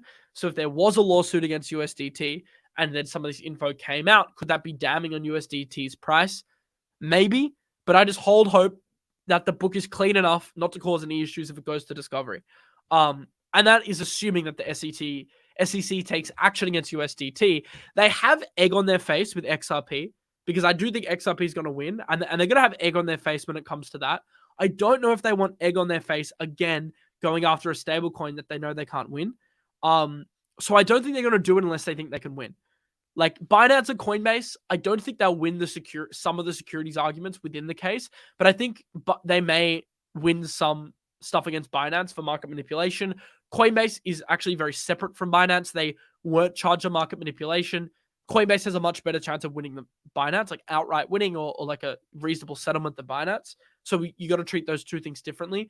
But you know, the SEC wouldn't come after someone if they didn't think that they could win, or at least cause enough damage to achieve the effect that they're trying to achieve. I don't know if it's actually in their interest to go after USDT, but I kind of said this in a facetious manner to indicate that, you know, if you did really want to kill crypto, that is how you would kill crypto. Let's see what Rand says. I did ask Rand if he wanted to join. I think he is, well, of course, he's always welcome to join. I think he is with his family, though. It's a Saturday morning, but he told me, I'm not 100% sure, but he told me he was going to come on a live stream. So after this live stream later in the day for another update tonight. So let's say in 12 hours, 8 to 12 hours from now. I don't know if he will. He's obviously, you know, with his family and stuff, but if he does, he'll be streaming later. But in the meantime, I will actually go through the research group and look at some of the stuff he's saying. He said this sell-off at alts is effectively US investors being forced to sell altcoins. 100%. I mean, we've seen this in the Robinhood forced sales. That, you know, they're forced to sell these assets. There's very little difference between the US and China. Both have effectively restricted residents from trading crypto, except for now, the US will still allow Bitcoin and ETH. And I think it also goes back to the point that I was saying that, unlike China, the US isn't willing to deal with the optics nightmare of flat out banning cryptocurrency. I've got obviously another narrative I want to discuss, but I want to go through the research group. We have a very good research group where everyone posts alpha, and I want to see if there's any super new breaking news right now to get you guys the latest news on live stream. Fred's texting me. What did Fred say? Did you post this? Okay. All right, let's have a look at this. Let me just get up a bunch of these resources here. We're getting some breaking news. Fund that liquidated $2 billion of altcoins on Friday night in the broad crypto sell-off is rumored to be... Oh, yeah. So there was this rumor that there was a fund that sold off a bunch of assets, and that was the result for the beginning of this decline. You guys will notice if you look at the charts, for example, let's take Solana, you can see late in the night, there was a sale like starting to begin. And we knew this was because of a big fund. It looks like it could be these guys. Now, I can't verify this. I don't have any time to do any research. I'm just researching on the fly here with you guys. But they said their funds made the strategic decision to liquidate our crypto holdings and return capital to LPs. We believe this will provide enhanced stability and opportunities. I want to check it. I don't even know this fund that well, to be honest. Only 829 followers. It just seems weird. Their account's brand new. I don't know. This could be bullshit. They don't even have any posts. I've barely heard of them. I've heard of them like twice. And do they even own $2 billion? People be owning $2 billion of shitcoins and no one's heard of them. Exactly. Like, we haven't heard of them. Someone said heard 𝗕𝗵𝗵𝗃 selling $69 billion worth of alts next. I don't even know. Are these guys real? Anyway, that we do know there was a big seller on Friday. Assuming it's these guys, they could be one, or I might just be an idiot and they're just not real.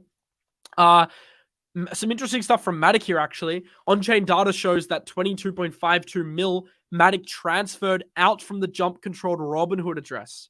So Jump, who had some of their assets, you know, they're a market maker. They actually started withdrawing from the US a lot of their market making, but we know they held a lot of MATIC. They withdrew from Robinhood. Obviously, they would have had to in the next 17 days anyway, so they did decide to do that, and they transferred to 𝗕𝗆𝗵𝗆 and B2C2, and ended up being deposited on Binance and Coinbase. Interesting. So Robinhood to Binance and Coinbase, maybe to sell, maybe just to have, you know, custody on a platform that would actually allow them to keep custody without forcing to sell on the 27th. 1.4K Bitcoin dormant for 10 years moved to P2TR address, possibly for enhanced privacy. Interesting. All right, that's a pretty big price movement. Anything else on the breaking news front? Let's have a look through my feed, and then I'll get to one of the sections that I pre-planned on a narrative that I'm watching. Ran, he just tweeted, he said, the US just banned altcoin trading. They did it in a way that wouldn't cause an uproar. They didn't make any announcements or even go through Congress. They used the SEC as a tool to regulate through enforcement. Exactly what I said before, spot on. Lady of Crypto, for the record, I'm not buying this crypto dip yet. I've been buying dips on the way up. So, like, she means in a bull trend. But I'm holding off this dip. I might buy this week or next week, but I'm sitting on my hands. It'll be a reactionary decision. She wants to step away from a bit, process, and let her thoughts come back. Not a bad idea. Like, guys, if the market bounces now, you'll make maybe 20, 30%. That could be a trade for the traders, but it isn't good to make long-term decisions based on temporary emotions.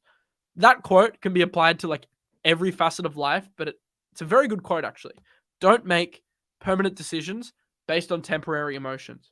It's good for crypto, and it's good for life. It'll stop you making shit decisions in life in general, I think, as well. Sometimes I have to remind myself of that quote. Lady of Crypto says, my thoughts, Bitcoin is close to the low it put on June 5th. If it breaks, alts will continue to free fall. I would say she's right here, because as I mentioned before, due to the exaggerated price movement of alts versus Bitcoin, if Bitcoin continues to decline here, I mean, it's barely dropped and alts have already gotten smacked. So if it goes down to 24, I mean, what happens to alts? They probably get absolutely pummeled even further. And I doubt alts start reversing versus Bitcoin for no reason. Like, that would be illogical for me to suggest. So I do think that can happen. She says someone might know something we don't. If the rumor will filter through to us soon. I don't think this is true. It could be the case that there's news, but I think the general reason for the dump today was Robinhood. It forced sales on a few alts. Obviously the US securities, the SEC's lawsuit against Binance and Coinbase that called these tokens securities put pressure on the altcoin market. You're seeing that lead to a liquidation cascade. And the market's also kind of on the edge for a few reasons. One, it's on the edge in terms of the macro environment. Everything's shaky from a macro perspective. It isn't just crypto. So altcoins are an easy thing to de-risk. And two, the market is anticipating that maybe more altcoins come into this conversation over the next few weeks. So we don't know what the SEC will do, and we also don't know whether these current altcoins will be delisted from other platforms as well. Coinbase said they won't, but will they do the same thing as Robinhood? If they do, that's more assets that could be forced to be sold. I'm not saying they will. Brian Armstrong said that they won't. I believe him, but I'm just suggesting why you got to be cautious right now.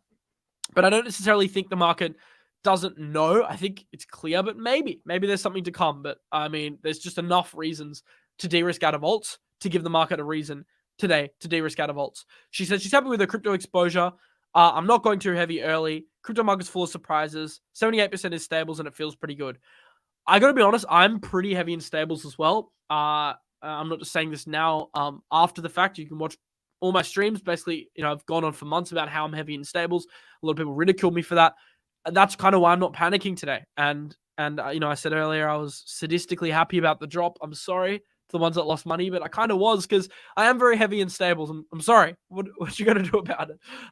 But yeah, I'm not 78%. That's aggressive, lady of crypto. I could never sit in 78%, but I'm probably 40% crypto stables to crypto right now in my crypto portfolio.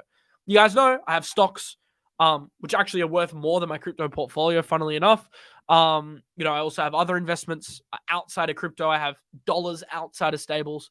So if you're doing the math, that would completely change if you start factoring in other assets. But personally, if we just look at crypto, just what's in crypto, stables versus crypto, I probably am 40 to 50% stables. I know that's pretty aggressive, but the reason I'm pretty aggressively heavy in stables is for protection.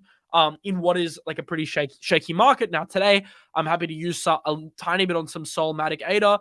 Probably just 𝗕𝗆𝗕𝗃. I'm not a huge ADA bull, but keeping in mind that this dip could get a lot worse, and I still want to have stables to protect myself. I think the onus in this market is really on making sure you have income streams. I think it puts a premium on yield. I actually think, although DeFi yield has dried up, any yield, like genuine sustainable yield bearing opportunities, there's a huge premium on that in this market. Cash flow is so important to have leverage to average in to set yourself up for next cycle. So of course we can make that argument for earning money outside of crypto in terms of having a job or a business and making money that way. But it also puts the onus on making money inside of crypto through yield bearing opportunities. So look at pools on Trader Joe.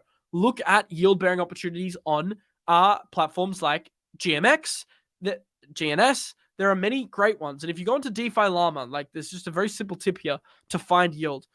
If you go into DeFi Llama and go onto the left, DeFi Llama, by the way, is basically the best investment app ever at the moment, and click on yields and enter in the token that you want to stake. Say I want to stake ETH. Okay, I don't want to pair it with another token. So I want to keep it as a single side stake. I click single exposure. Then I can sort by APY and work out what the biggest yield opportunities are for ETH at any given time. Now, there are some risky ones, like on 𝗕𝗏, and there are some safer ones, like if we, go down, we have some pools on like 𝗕𝗚𝗘𝗫 and what else would I consider to be good? Bit risky. Obviously, like Lido, 5%. So yeah, you simply just click on it. You can look at how much dollar value is in the pool. So if we go into 𝗕𝗚𝗃's pools, obviously Andre Cronje created 𝗕𝗚𝗃, and look at this wrapped ETH pool. we could see 105 million TVL. That's a pretty big pool. You're probably good in a pool like that at 4.7. So you can do this for any asset, all of your other tokens as well.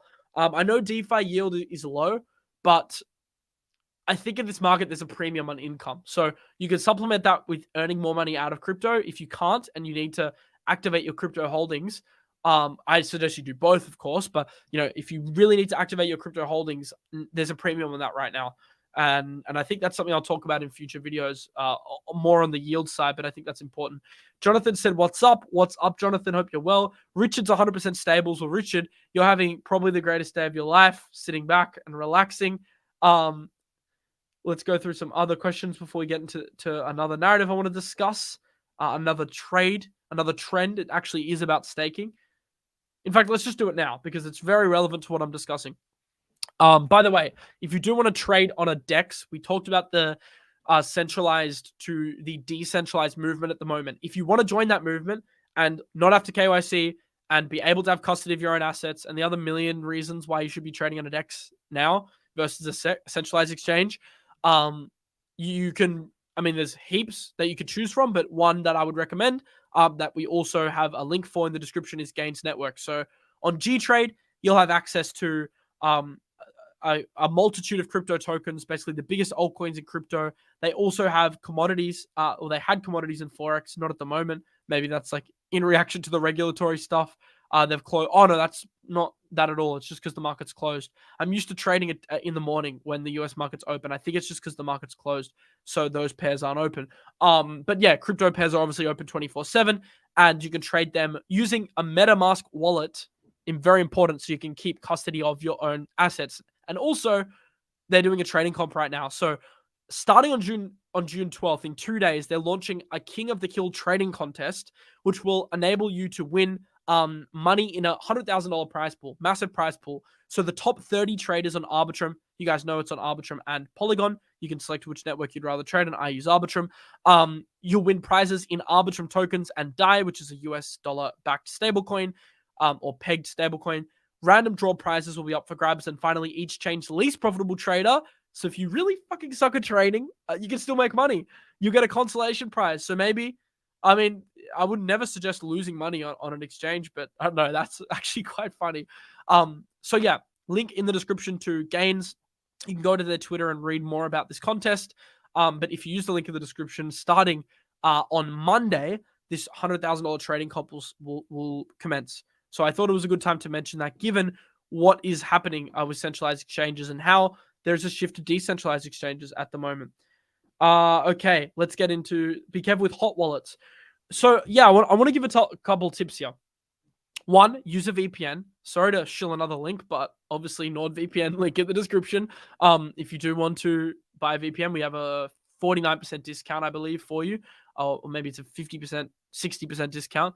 Actually, let me find out how much the discount is, just so I'm correct here. But yeah, obviously use a VPN. That means that people won't be able to get access to your IP address.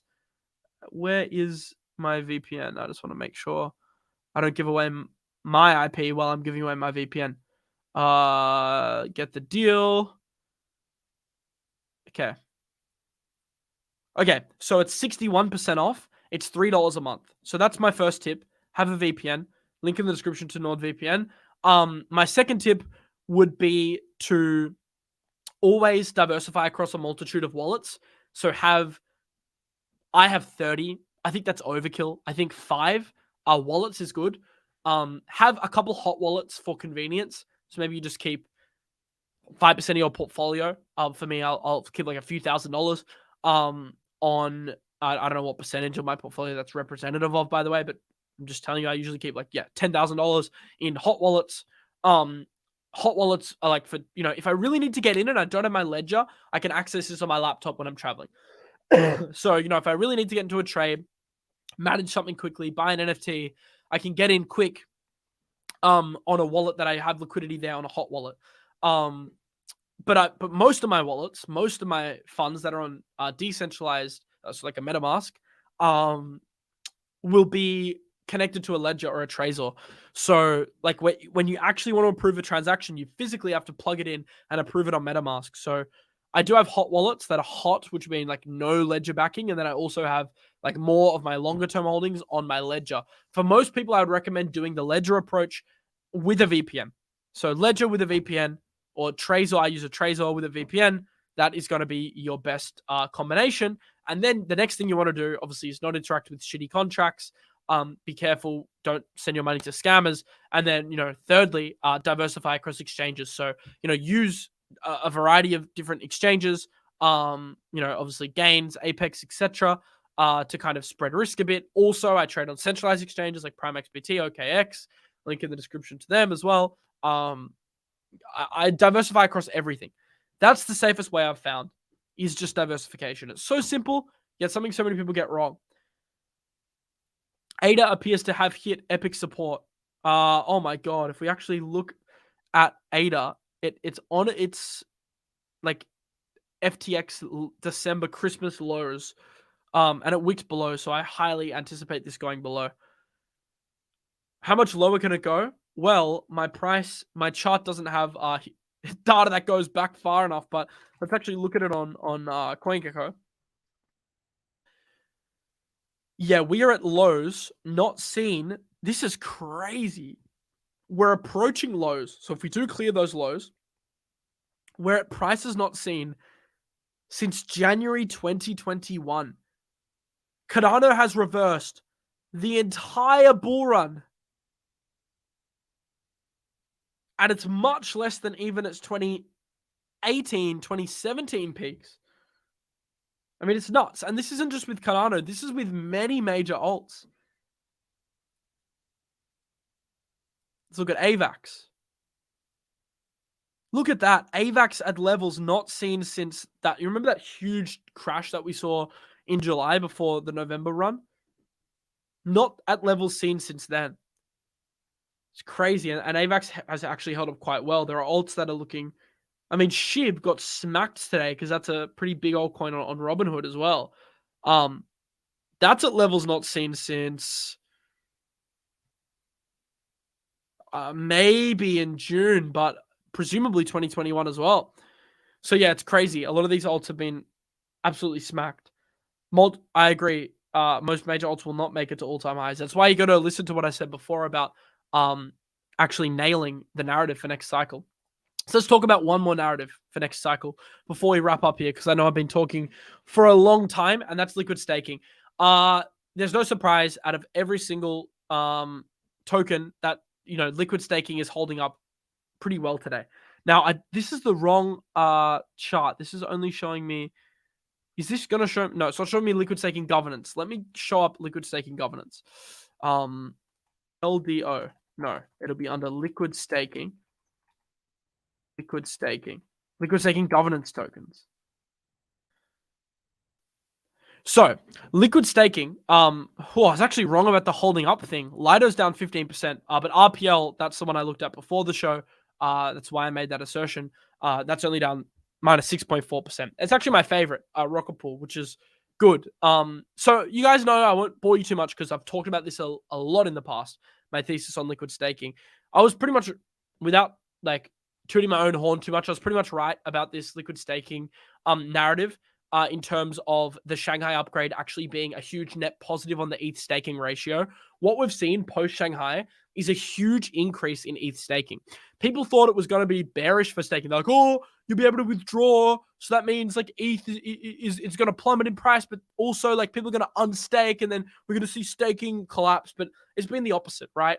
The flexibility of liquid staking, the capital efficiency benefits of liquid staking have actually done the opposite. They've incentivized people to stake, which is a great thing. And people feel more comfortable now that you can actually redeem ETH from the Beacon chain. So, when you're staking, you're not just staking some bullshit representative token. You can actually redeem, your real ETH. So liquid staking, as a result, has seen a huge increase. This is not a trend I see going away. So yes, we were right on the first part of the trend, which is Shanghai is bullish for liquid staking. Yes, long term, I don't think this is going away, especially because of what I said before. Yield in this environment there's a premium on yield in a bear market. Because there's a premium on yield, and also ETH is relatively holding up better versus the other alts, there's a compelling case here for liquid staking tokens to be outperformers versus the rest of the market when the market recovers. And maybe they don't even drop as much. I don't know.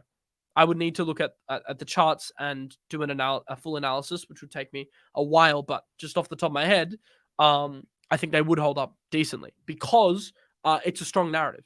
Now, Lido is something that's mostly governance driven, probably not as strong as a Rocket Pool, and like even Frax, they've been growing at a faster rate in terms of the liquid staking dominance increase. If we go on to overview chains, no, I don't want chains, I want categories. Give me categories. So DeFi Llama's added so much stuff, I can't even, it's literally so good, I can't even find things anymore. Yeah, so liquid staking flipped the DEX TVL, but interestingly, oh no, give me the liquid staking total market. Give me the rankings. Oh, well, we can still kind of see them. Why isn't the TVL showing them? Okay, I want the graph, but it's not showing me the graph. But you can still see the growth, right? Frax and Rocket Pool. I gave you my top... You know what's funny? I gave you my top 3 picks a few months ago. And literally this month, all those 3 picks are the top performers in terms of staking ratios, which is crazy. Tenants and another interesting one that I would look at. But yeah, Rocket Pool and Frax... getting the most inflows here, growing the most percentage-wise because they're actually smaller than Lido, so gaining the most market share, and for good reason. Both very good protocols. I know a lot of people that chose Rocket Pool over Lido because you have the advantage of being able to tweak where you send validator rewards percentage-wise. That was a huge value add, and in my opinion, the RPL token's superior because you need to stake lockup tokens in order to run a validator node, whereas Lido, it's really just like a useless governance token in some ways. I know there are benefits, and down the track there'll be more benefits, but definitely not as strong as Rocket Pool or Frax as a value prop. So those two I like, but yeah, just keep your eye on the liquid staking market, the perp DEX market, the liquid staking market. They're too cyclical. I feel like they're a little bit resistant to the cyclical nature of the market. Now, does that mean they won't drop? No. Does that mean Lido doesn't go to $1 if the market keeps tanking? No. They definitely can. But I think in terms of like usage of both those industries, usage, although it will probably decline alongside crypto, it won't decline as much because you still need yield. As I said, there's a premium on yield, and you still need places to trade. And with people moving from centralized exchanges to DEXs, I don't see, even if volume dries up, I don't see them going away. So that's why 2 of those narratives I have in the back of my mind. Whereas like there may be other narratives that just go away because you just don't need them in a bear market, and they just get killed. Especially when altcoins are being scrutinized like they are now, any kind of weak alt just gets killed. So yeah. Someone said, "Are you buying?" Not yet. On the liquid staking stuff. I already have a portfolio there. It's probably in category B, so it's not in my A category of Bitcoin ETH that I stack long term. It's in that next category that I'm kind of adaptive with. So I did take some profits when the market pumped. I'll look to buy in soon, Nate. Personally, like I'm pretty heavy in stables. Just depends on your own situation, right? When I say I'm buying, there might be reasons why I'm buying something. It might be to reweight. It might be a trade. It might be because, I have conviction, but it's risky. So just because I'm doing it doesn't mean that you should do it. But I'm not buying. But, you may want to consider at some point getting exposure to liquid staking because I do like it as a narrative. What's funny is it's all like, do this, do that. Yes, Daddy G, please can I have some gains, Daddy? No. I know this market's like that. Honestly, right now, I'm going to speak to the ones with a portfolio of less than $10,000. In fact, if you have a portfolio of less than $20,000, listen up, because this affects you the most. Airdrop farming, I still think, versus trading is your much higher EV play in this market. Honestly, I honest to God believe that.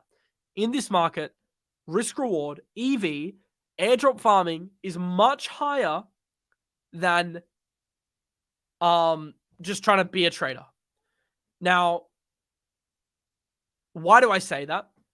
Well, you guys know I'm big on airdrops, but the reason I'm big on them is because they give you opportunities to make money for very little time or money investment. Now, yes, there is money investment. There's gas fees. There's certain financial requirements behind getting volume up. To get up trading volume, you need to trade with bigger size, right? To get a bigger airdrop. But in general, it's not conditional on you having huge size to make money. It's more conditional on consistency and effort and a bit of luck, It's a game of persistence and luck for sure. You're not going to hit every airdrop. There are some airdrops I found that I didn't get and I was bummed about it. But there are airdrops like Arbitrum, which I got, a 5-figure airdrop. That's 5 figures, guys. And I barely did anything. So I'm pretty sure some of you would have made more than me because I only had 2 wallets qualify. I could have had 10. I only traded with like $10,000. I could have traded with $100,000 and I still got a 5-figure airdrop. So that was pretty cool, but I know a lot of you probably made more. So that was just one prime example. Following Optimism and Aptos, that airdrop farming was ridiculously effective. Now, I'll do a quick couple of minutes on this and then I'll move on because I don't want to make this an airdrop farming video specifically, but what you've got to understand about airdrops is the more a token raises, the more firepower they have to conduct an airdrop. So Layer Zero is valued at, I think, they raised at $3 billion val. Starknet raised at an $8 billion val, and ZK Sync raised at a multi-bill val as well. So they have a lot of firepower, those 3 specific protocols. And firepower from a valuation perspective is important. Why? One, if VCs are investing into a token, they want to make sure they recoup their investment. This means that a token is basically guaranteed. Also means that they want to do everything in their power to get as many people as possible into the project so they can make money, right? VCs want to make money. That's why it bodes well. Second thing, and probably the bigger reason as to why it bodes well for an airdrop having a bigger valuation, is the bigger the valuation you have, the more backing, aka firepower, you have to chuck out emissions and not give a fuck, right? Layer Zero can chuck out $100 million, $1 billion worth of airdrops. They don't care because they know their project's going to be worth multi-billions when they launch, right? So they're happy to just chuck incentives to, hopefully, cast the fish net, catch a few fish, get some users, build a community, keeps the VCs happy because they can do that because they have a lot of firepower. So Layer Zero is interesting. I have a bit of alpha for you guys. Now, look, I was going to tweet this later, but I'll just give it on the show. Who cares? But I still will do a tweet on Layer Zero later. There was an interesting thing I saw, a bit of alpha from CC2 Ventures. Basically, like a lot of people said, Layer Zero is done, right? Layer Zero is over. It's finished. There's a very interesting text thread between CC2, who's like an airdrop expert, and an insider from Layer Zero, where he says, basically, the screenshots summarize this. Where is it? Back. Where did he tweet it? Here. They summarize this, that the snapshot isn't taken yet. Their goal was to launch in Q4, but it's now been delayed to 2024. And you don't need to believe these screenshots, but this is just a bit of inside info that on Layer Zero that could potentially hint to a delayed airdrop. Airdrop 100% confirmed. Community allocation not yet decided upon. It was delayed due to something obviously he can't say. Its deadline for token launches in Q1 2024. So if that's true, if it's true that Layer Zero just got delayed until Q4, there's no fucking way they've done the final airdrop. There's no way. Like, Arbitrum did an airdrop 2 months before. Even Aptos had their airdrop, their like testnet applications was like a couple months before. It's not in Layer Zero's best interest to do the snapshot a year before. Why? Because you just cut all these people out and you're actually only exposing yourself to a smaller pool of people. They want the most amount of people possible getting an airdrop because they want the most amount of possible users. So I know it sounds counterintuitive, like, oh, well, they want to be selective with who they give an airdrop to. They only want to give it to the most loyal followers. Yes, but also no. Like, it's basically, that strategy of casting the fish net out, catching some fish. They want to cast it out over as a wider amount of space as possible. The only way they do that is by doing it later. And for that reason, I don't think they've done their final snapshot. Now, will they want to reward the first people more? Yes. So if you were interacting with Layer Zero a year ago and you were consistently doing it, you will get a bigger airdrop than someone that does it with a week to go. All right? You will. I'm sorry. And if you start doing it now, you'll get a lesser airdrop than someone that did it last year. Accept that. But if you haven't done anything yet, I'm just letting you know that I think there's still time for Layer Zero. And I'm personally using Layer Zero every week. So if I'm wrong about this, I also wasted my time. So you've got to decide whether you want to waste your time as well. But I am personally going for Layer Zero. I do think it'll be big. I'm also going for ZK Sync. The possibility that snapshot's taken is bigger than Layer Zero, and Starknet as well I'm also going for. But I think Layer Zero is the best of the 3. We actually saw transaction volume drop on it as well. So where is this post? I remember here. You can see transactions have dropped on Layer Zero. This is good. People are dropping off. People are getting bored. Maybe people think the snapshot's been taken, so they're giving up now. Maybe people are just getting bored of crypto. That's good though. Less people, bigger your airdrop. So it's actually good if people start dropping off. Someone might say, Miles, why are you saying this in front of 2,000 people then? Well, it doesn't really matter because 2,000 people, it's really nothing. It's when you start getting, this kind of volume, 400, 500, a million transactions a day, that it starts, making a big difference. But as a community, let's make money together if there's an opportunity to make money. So this is a good thing, I think, for layers as well that is dropping. So that is one that I'm looking at. Obviously ZK Sync, obviously Starknet. I just wanted to touch on the airdrop thing quickly because, I know a lot of you are trying to learn trading from scratch, and that's great. It's a great skill to learn if you're committed to it. But I know a lot of you are struggling, and maybe you need that first $1,000 even, that first $10,000. Well, I did fuck all and got a huge Arbitrum airdrop. So, I mean, hopefully you can do fuck all and get another airdrop. Look, I think it's going to be a bit harder. I think the game is getting harder with airdrop hunting. It won't be like this forever, but and there's a lot of fake 𝗕𝗏𝗄𝗏 wallets that are farming. I think they're going to put in more measures to try and stop the artificial farming, like the click farms.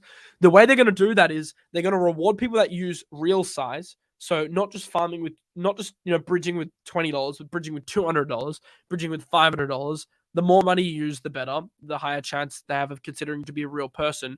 Use multiple wallets. Sure, I think you're allowed to do that. But be consistent with it. So don't just do a bit of farming, then drop off. Be consistent. Show some consistency. They'll reward consistency. Arbitrum rewarded consistency because they rewarded frequency of transactions. So that's something that you can do as well. So I know a lot of you want a guide. How do I get a layer 0 airdrop, Miles? Well, look, I've already made my own guide, right? So if you search up layer 0 Miles Deutscher, I've already made my own guide, a full thread here, April 5th. All right, this is the guide. I've already done a full thread on what it is, how to get an airdrop. That thread is still relevant today, but there are a couple steps since April 5th when I wrote the thread that are now present. Those steps are present in the CoinGecko article. It's a CoinGecko article called, you just search on Twitter, CoinGecko layer 0. This article is a more up-to-date guide. So I already gave you those 2 steps. I gave you the 3rd step of Liquid Swap, Aptos Bridge I gave you, Radiant Capital I've talked about. The only thing I haven't talked about is Hashflow. It's a new cross-chain DEX. Also, another Phantom cross-chain bridge launched on Layer 0 2 days ago. I would use the newer dApps as well. 𝗕𝗏𝗄𝗏. This is also a new dApp. It's a money market. I would use that as well. Basically, use the testnets, use the bridges, but also use the dApps. So just regularly use the dApps. Pick an amount of money that you're willing to sacrifice. You're not going to spend it. If you do $1,000 airdrop, if you put $1,000 into an airdrop wallet, you're not spending $1,000. It's still your money. You're just going to be paying fees on it every time you trade it and bridge it, right? So if you have $10,000, theoretically, you're not losing anything from bridging the $10,000 to layer 0 and then bridging it back. Maybe you take on a bit of smart contract risk. You got to weigh up how much in dollar values, how much that risk actually means to you. But yeah, obviously the more money you use, the better. So I just wanted to mention the airdrop thing because I still think there is alpha there. I still think there's alpha there for the ones that just want that easier money. Did you say our size is not size? Bro, I think there's some people in the community that probably have a shit ton of size. I don't know. But I also know that the most of you have less than $20,000 in crypto. That is okay. For you guys, airdrop farming is even more relevant. I'm just using the probabilities here.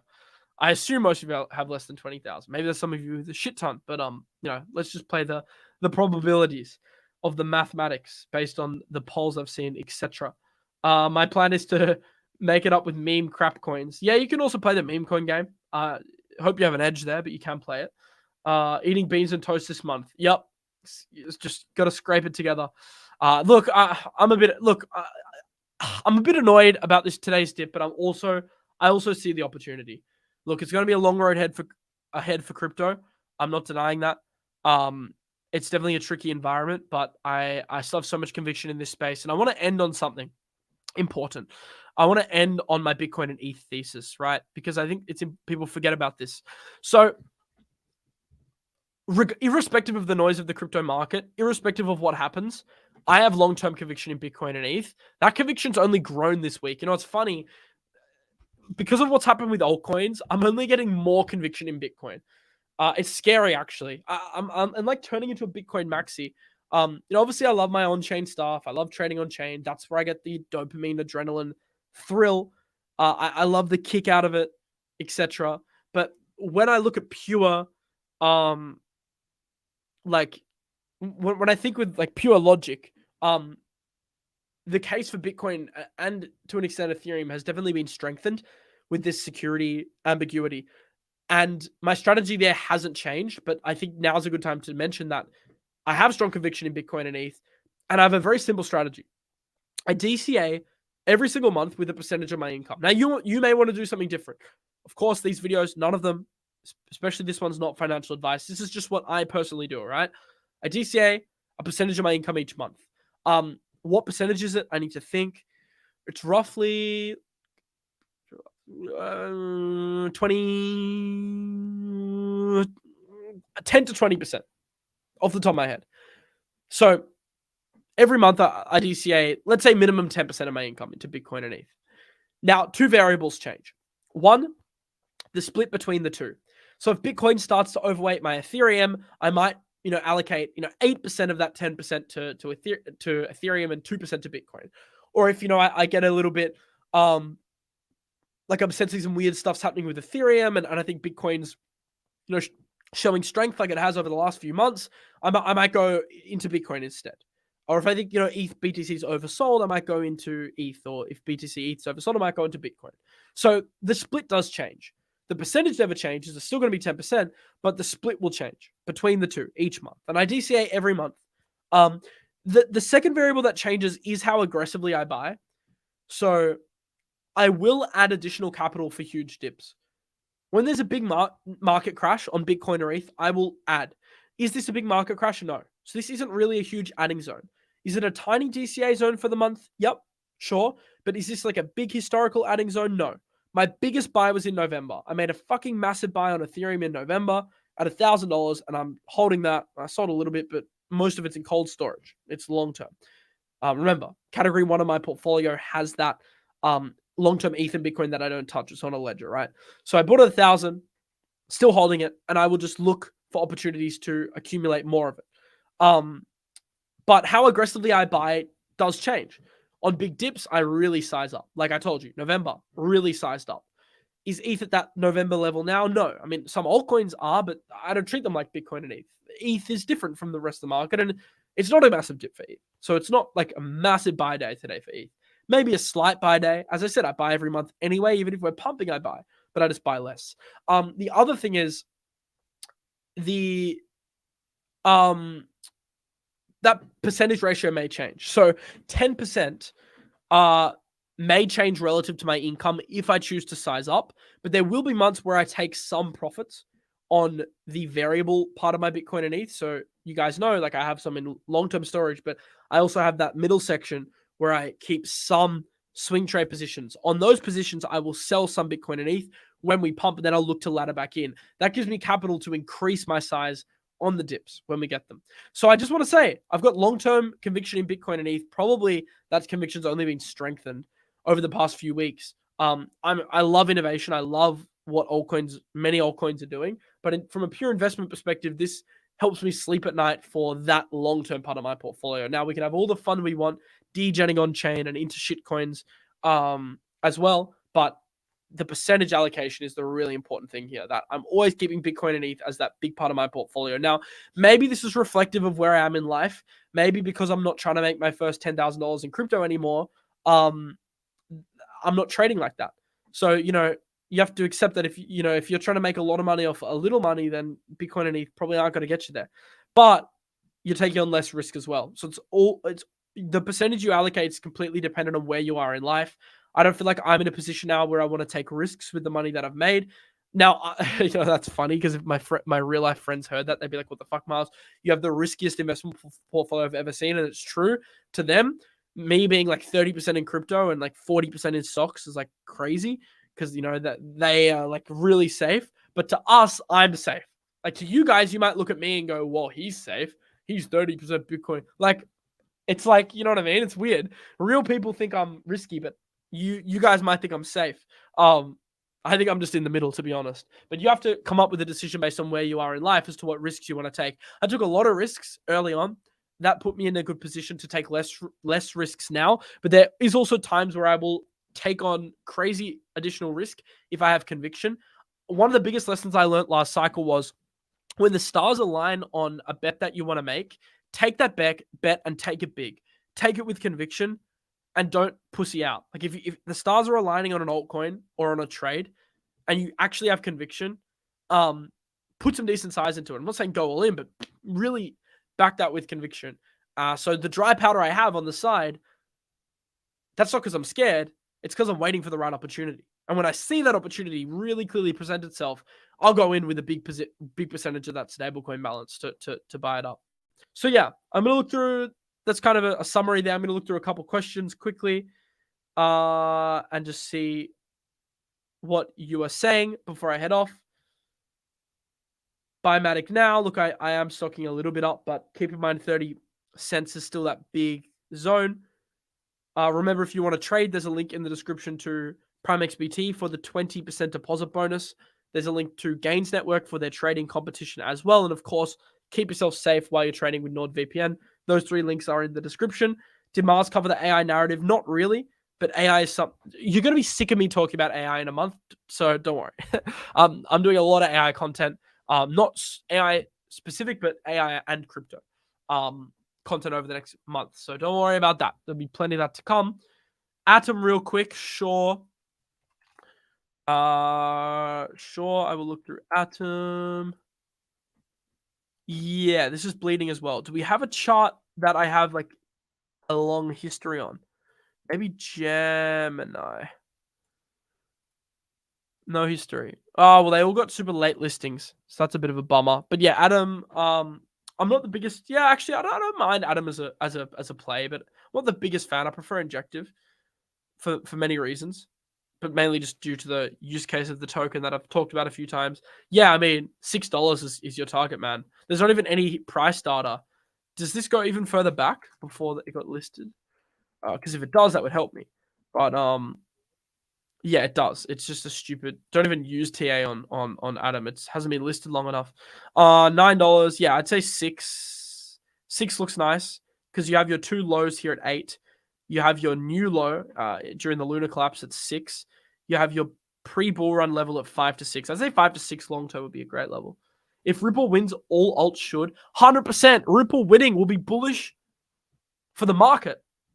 Now, I'm not saying that means the market will explode, but the XRP winning sets a precedent that might actually help the other altcoins in the Binance Coinbase case. So overall, yes, it's bullish for XRP. In fact, I think XRP, if they win, could be one of the best performers on the way up. So definitely have that one on your trading list for sure. But in addition to that, it may actually boost the chances of altcoins not being deemed securities in the Coinbase and the Binance cases. Because it does set a precedent for a certain kind of IPO. Now, of course, XRP is a bit different from others, but that would be a really important precedent. So, yeah, I do think it's good for the entire market. That might actually help steady the ship a bit after what has been a pretty shit week. When is the Ripple court case? In 3 days, the Hinman documents get published. The Hinman documents are a statement made by Bill Hinman in 2018, who basically affirmed, he was at the SEC at the time, he affirmed that Ethereum was not a security. It's a document that's currently like classified, but it's going to be not classified, but like not admissible in court. It's going to be made admissible, opened up in 3 days. I think that will help end the XRP case. That is what the professional lawyers are telling me. That's what they're saying. In the meantime, we could see the SEC settle. So I think that case is going to be done freaking soon. It could be done in a week, maybe a couple months. Although I am wary because we've been saying this for months, but it looks like it's just about to end. Maybe that's one of the reasons why Gensler has been going after the Binance and Coinbase, because he's like salty that XRP is going to win and he needs to like get his revenge somewhere else. So yeah. Thoughts on quant? Not huge thoughts, but I don't mind it. Someone said, thank you for watching. All right, I'm going to head off now. I will see you in the next one. It was a very long stream. Sorry, Paola, I know it's late for you. Thanks for putting up with me. I will see you guys in the next video, which is a video on the top 3 AI pick and shovels plays. So the top 3 plays not in AI, but in AI infrastructure that could benefit from the AI boom. So I think that's going to be out on Sunday. Keep an eye out for that show. Remember, lots of AI investing content coming soon, which I'm excited about, to make you a better crypto investor. And I'll keep you updated on my Twitter if anything else crazy happens in this market. I will see you in the next one then. Peace out. We're going to end the show, Pala. I'm stuck. End me. I might have to end myself. Usually the producer ends the show, but I think she fell asleep. It's late. Should I end it myself? I'm going to just end it myself. Peace out.